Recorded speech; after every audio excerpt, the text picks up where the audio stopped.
and I'm glad he did, and somebody should have held the Ravens back 45-6 after what they did last week against Houston. Unbelievable night. And after the game, the start of the night, Lamar and his head coach John Harbaugh, they talked about what's been working well for this Ravens offense. Spoiler of everything. We've been clicking on all cylinders. It starts in practice. Our defense fly around. Like I said, our scout team do a great job. They compete and they butt off, and it's making us better. And that's what it was tonight. We just had a lot of success. The thing that I'm really so impressed with is his decision-making and the way he handles the offense and runs the offense and the choices he makes in critical situations. I mean, take the end of the half, the way he worked the clock, worked the ball down the field, worked the clock, left no time for the Rams at the end, scored right at the end when we were out of timeouts. I mean, that's just operating at the highest level you can operate at as a quarterback. Most complete team in the NFL. Take a look at Lamar Jackson's numbers against the Rams. Jackson outrushed the entire Rams team alone by himself. I don't know that I've ever seen a more dynamic runner. I know we're talking all-time 100 greatest runners. We're talking Barry Sanders, talking Frank Gore yesterday. He might be the most dynamic runner I have seen on the field, and he does it through the air, and he does it between his ears. Awesome performance by them. Absolute domination by these Ravens against the defending NFC champion Rams, the team that went to the Super Bowl a year ago. Nate, what was the most impressive part for you? Let me correct that statement because I agree with you, but I don't think I've seen a more dynamic player. Forget about runner of the ball. Just think about a complete football player. Lamar Jackson has it all. And I know we're going to wax poetic and tell you how great he is, but forget about his legs for a second. We know he can run the ball. Forget about his arm for a second. As we saw in the highlights, we know he can throw the ball. But it's his intelligence.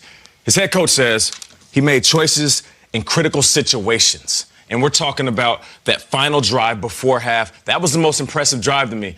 And I want to show you the Willie Snead touchdown because this shows what Lamar Jackson is working with inside the helmet. The Rams bring an all-out blitz. He doesn't panic. He backs up, throws off his back leg. I want you to see this right here. The fact that he throws with anticipation and knows where the blitz is coming from, that means that he saw this before, which means he's studying tape, which means his mind is starting to catch up with his athletic ability, which only means bad things for the NFL. Michael Vick once said, I never watched tape. They would sit in my trunk and they would collect dust. And it's one of his biggest regrets. We continue to talk about Lamar as a Michael Vick or a Randall Cunningham.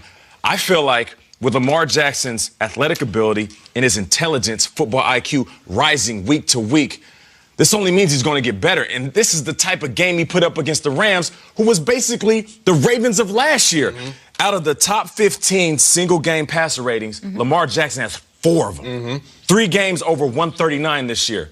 That's high IQ. 15 to 25 touchdowns, that's next-level football. Hands down the MVP, I would imagine, after 12 weeks of play. Absolutely. And over the last 2 games, the Ravens have now beaten the Rams and the Texans, who are going to the playoffs most likely, 86-13. So they're doing this in such a fashion that it's not, hey, they're beating good teams. They're blowing good teams out. And last night was a national showcase, and you saw it in the highlight from Kyle.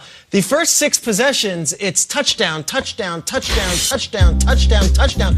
It's relentless. In that final drive, a 17-play, 9-minute, blood-sucking, third 17 quarter. plays? 17 plays over 9 minutes. In real time, it felt literally like 50 minutes. It was an hour long. They just converted on third, converted on fourth. And Kay, they're having fun. Yeah. Like, you watch this team. The last 5 minutes? It's just a party. You look at these guys. Look at Lamar. Great show. This is the fourth quarter. That's Marcus Peters. You saw Mark Ingram, who might be the ringleader of it all. And I know, Here we go. I know these Ravens fans pride themselves on defense and Flacco making the big play. But even those Super Bowl runs, it was like, we're going to have to go beat Denver in Denver. We're going to have to go beat the Patriots in New England. All these things where we're going to have to be the underdogs. They're the favorites. They're following Lamar, and they are blowing teams out. I don't think it's ever been this good for Baltimore Ravens football. Really? And I'm just a passenger on this. Usually we try to find a poke holes. I don't know if Bill Belichick and Wade Phillips and Pete Carroll don't know how to stop it. Why should I be forced to? Don't ask me how to. I'm just going to sit back and enjoy it and watch, because I'm not going to have the answers. I think the most impressive part is you don't turn off that game. Like, it was a terrible game. Completely one-sided. It was never in doubt. You do not turn that off. No. This is not one of those where, well, they're up, let's switch to The Voice or Antique Roadshow. Like, in my house, there's a lot of, like, My wife doesn't like to watch football as much as I do, so much like, I know the game's out of hand. This is the rule. We switched the channel to Tarek and Christina. We're not switching anything. This thing, Jim Trotter made that point on NFL.com. You have to watch the entire thing all the way through the end because, guys, I remember Michael Vick against the Redskins in 2010, Bo versus Seattle in '87. On Monday Night Football performances, Lamar in 2019 in the Coliseum was one of the ones we're going to remember. Do not miss a Ravens game. Don't miss a down. It's awesome. And you would expect just the evolution of him in defenses. Defenses are going to figure you out. You're looking at what Wentz did. Oh, the defenses have figured out RPOs. He's gotten better every week to a point where they're officially unstoppable in the NFL. I'll also say was something that's impressive. You're talking about not just what he does. I just think he's on the ground. He's better than anybody. I don't know that he's through the air better than everybody. He's really, really good. As good as any running back in the league. Yes, as good as any running back in the NFL right now, which is wild to think about.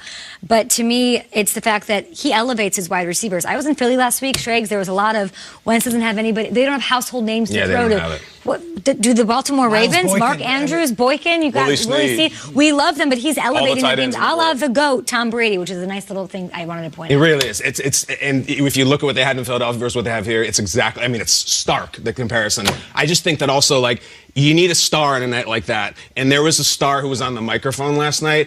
Joe Tessitore is calling the game like he always does. Unbridled enthusiasm, just letting it rip, bringing you in. And all of a sudden, Mark Ingram's doing the usual Mark Ingram thing. And suddenly the call kind of came here to the table. Well, they could use some offense to match up with Lamar Jackson. There's Mark Ingram, and Ingram gets loose as he continues and stays on his feet. He's such a violent runner, or as some NFL shows have termed an angry runner, Mark Ingram going for 19 yards. Woo woo! Tess, you dog, you. As some NFL shows, mostly Good Morning Football. How about Tess just on the Monday Night Football mic, like all the luminaries before him, shouting out our 8E segment today. Angry Runs, Tess, we will send you a crown. You are the angry runner. We love you. Well done, Tess. More Good Morning Football on the way. We'll talk about the supporting actors, the supporting characters in this game that make it easy for Lamar Jackson to do what he makes look so easy week in, week out. We'll break down the payoff picture and who can stop this team.